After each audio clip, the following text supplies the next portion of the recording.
Hello guys, welcome back to day 3 of my study challenge video. Today I covered both topic given by my institute and my own study topic too. Institute ಇಂದ ನನಗೆ national and international day celebration ಅದ್ರ information ಮತ್ತು sports award topic ಕೊಟ್ಟಿದ್ದರು. ಅದನ್ನು cover ಮಾಡಿ ಬೆಳಿಗ್ಗೆ ಸ್ವಲ್ಪ ಕೆಲಸ ಇತ್ತು. ಆ್ಯಂಡ್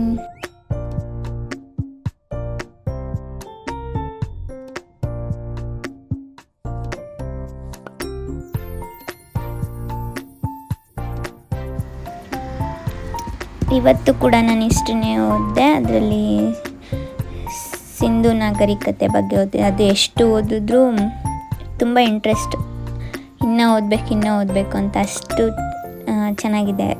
ಅಂದರೆ ನನಗೆ ಹಿಸ್ಟ್ರಿ ಫೇವ್ರೆಟ್ ಸಬ್ಜೆಕ್ಟ್, ಅದರಲ್ಲೂ ಈ ಟಾಪಿಕ್ ತುಂಬ ಇಷ್ಟ. And honestly I didn't study much today, just around 3 hours because I had some work and also went out in the evening. I started studying in the afternoon. ಬೆಳಿಗ್ಗೆಲ್ಲ ಕೆಲಸ ಇತ್ತು, ಅದಕ್ಕೆ ನಾನು ಮಧ್ಯಾಹ್ನ ಓದೋಕ್ಕೆ ಸ್ಟಾರ್ಟ್ ಮಾಡಿದ್ದು. ಒಂದು 3 hours ಅಷ್ಟೇ ಓದಿದ್ದು. ಮತ್ತು ನಾನು ಸ್ಟಡಿ ಎಲ್ಲ ಮುಗಿಸಿ ಊಟ ಮಾಡಿ ಸ್ವಲ್ಪ ನಮ್ಮ ಚಿಂಕಿಗೂ ಸ್ನಾನ ಮಾಡಿಸಿ ನಾನು ಸ್ನಾನ ಮಾಡಿಕೊಂಡು ಹೊರಗಡೆ ಹೊರಟೆ. ಈ ವಿಡಿಯೋದಲ್ಲಿ ನಾನು ಏನು ಹೇಳ್ತೀನಿ ಅಂತಂದರೆ, ನಾನು ಇರೋ ನೇಟಿವ್ ಸುತ್ತಮುತ್ತ ಎಲ್ಲ ಹಿಸ್ಟೋರಿಕಲ್ ಪ್ಲೇಸಸ್ಗಳೇ.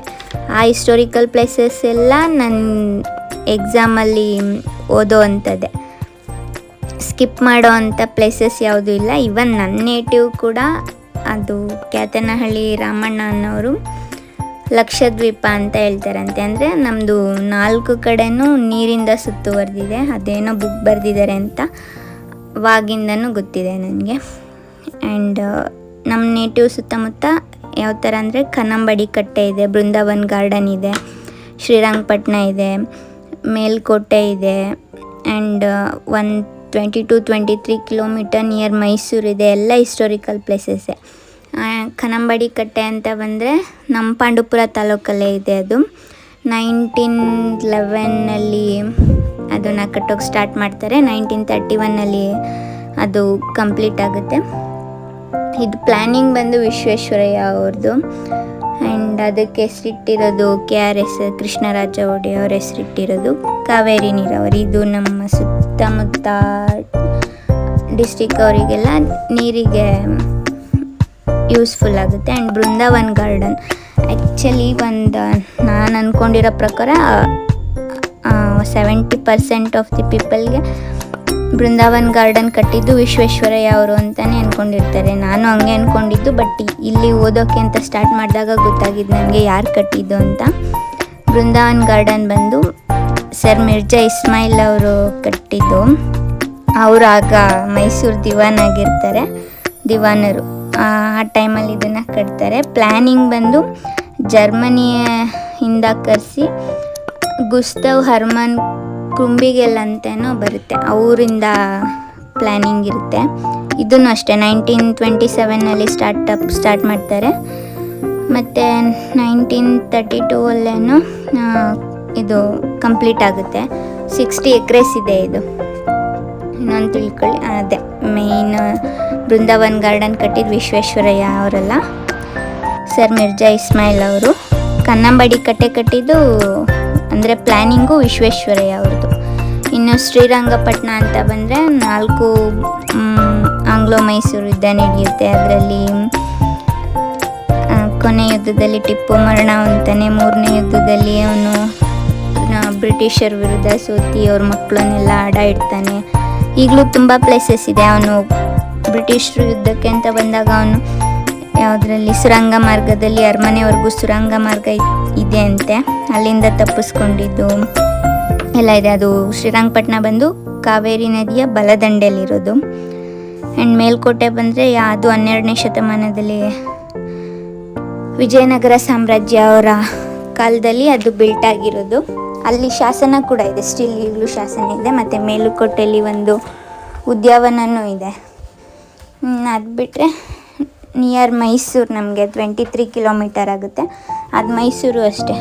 ಆಧುನಿಕ ಮೈಸೂರು ರಾಜ್ಯ ಫುಲ್ ಅದು ನಾವು ಕರ್ನಾಟಕ ಹಿಸ್ಟ್ರಿಲಿ ಬಂದರೆ ಫುಲ್ ಮೈಸೂರು ಬಗ್ಗೆ ಎಲ್ಲ ತಿಳ್ಕೊಬೇಕು. ಯಾರ್ಯಾರು ದಿವಾನ್ರಾಗಿದ್ದರು, ಫಸ್ಟ್ ರಾಜ ಯಾರು, ಮತ್ತು ಮೈಸೂರು ಅರಮನೆ ಶಿಲ್ಪಿ ಯಾರಂತಂದರೆ ಹೆನ್ರಿ ಇರ್ವಿನ್ ಅಂತ. ಇದು ಯಾವ ಶೈಲಿಲಿದೆ ಅಂದರೆ ಇಂಡೋ ಸಾರ್ಸನಿಕ್ ಶೈಲಿಲಿದೆ.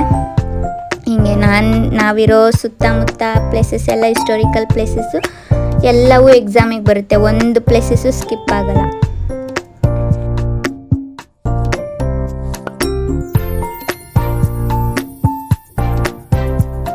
ಆ್ಯಂಡ್ ಇನ್ನೊಂದೇನೆಂದರೆ ನಮ್ಮ ಮಂಡ್ಯ ಜಿಲ್ಲೆಯಲ್ಲೇ ಫಸ್ಟು ಇಡೀ ಏಷ್ಯಾದಲ್ಲಿ ಜಲವಿದ್ಯುತ್ ಕೇಂದ್ರ ಸ್ಥಾಪನೆಯಾಗಿದ್ದು ಮಂಡ್ಯ ಜಿಲ್ಲೆಯ ಶಿವನ ಸಮುದ್ರದಲ್ಲಿ.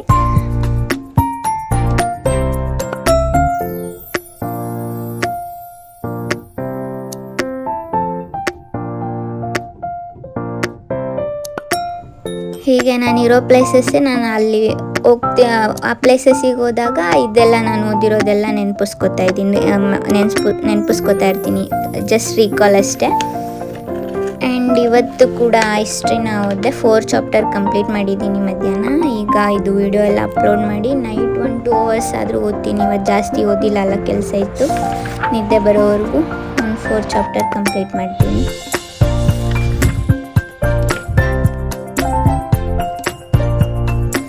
ಆ್ಯಕ್ಚುಲಿ ನಾನು ಮತ್ತು ನನ್ನ ಫ್ರೆಂಡ್ ಇವತ್ತು ಬ್ಯಾಕ್ ವಾಟರ್ಗೆ ಹೋಗಿದ್ವಿ. ಏನಕ್ಕೆ ಹೋಗಿದ್ದಂತಂದರೆ ಅಲ್ಲಿ 2019 ಕಾಣಿಸ್ಕೊಂಡಿದ್ದ ದೇವಸ್ಥಾನ, ಅಂದರೆ ನೀರಲ್ಲಿ ಮುಳುಗಿರೋದು, ಈಗ ಕಾಣಿಸ್ಕೊಂಡಿದೆ. ಅದು ನರಸಿಂಹ ಸ್ವಾಮಿ ಟೆಂಪಲ್ ಅಂತ ಹೇಳ್ತಾಯಿದ್ರು. ಅದು ನೋಡೋಕ್ಕೆ ಅಂತ ಹೋದ್ವಿ, ಬಟ್ ಅದು ತುಂಬ ದೂರ ಬಳಸ್ಕೊಂಡೆಲ್ಲ ಹೋಗ್ಬೇಕಿತ್ತು. ಕಾಣಿಸ್ತು, ಅದು ನಾವು ನೋಡಿದ್ವಿ. ನೋಡ್ಕೊಂಡು ಹಂಗೆ ಒಳ್ಳೆ ವ್ಯೂ ಇತ್ತು, ಕುತ್ಕೊಂಡು ಮಾತಾಡಿಕೊಂಡು ಆ ವ್ಯೂ ಎಂಜಾಯ್ ಮಾಡಿಕೊಂಡು ಮತ್ತೆ KRSಗೆ ಹೋಗಿ ಫಿಶ್ ತಿನ್ಕೊಂಡು ಮನೆಗೆ ರಿಟರ್ನ್ ಆದ್ವಿ. ಇದಾಗಿತ್ತು ನನ್ನ ಈ ದಿನದ ವಿಡಿಯೋ. ನಾನು ನೆಕ್ಸ್ಟ್ ವಿಡಿಯೋದಲ್ಲಿ ನಂದು ಕಾಂಪಿಟೇಟಿವ್ ಎಕ್ಸಾಮ್ ಅಂದರೆ ಹೇಗೆ ಏನು ಅಂತ ನನಗೆ ಗೊತ್ತಿರೋಷ್ಟು, ನಾನು ಎಕ್ಸ್ಪೀರಿಯೆನ್ಸ್ ಆಗಿರೋಷ್ಟು, ಬೇರೆ ಕಡೆ ಬೇರೆಯವ್ರನ್ನ ನೋಡಿ ತಿಳ್ಕೊಂಡಿರೋದನ್ನ ನಾನು ಹೇಳ್ತೀನಿ.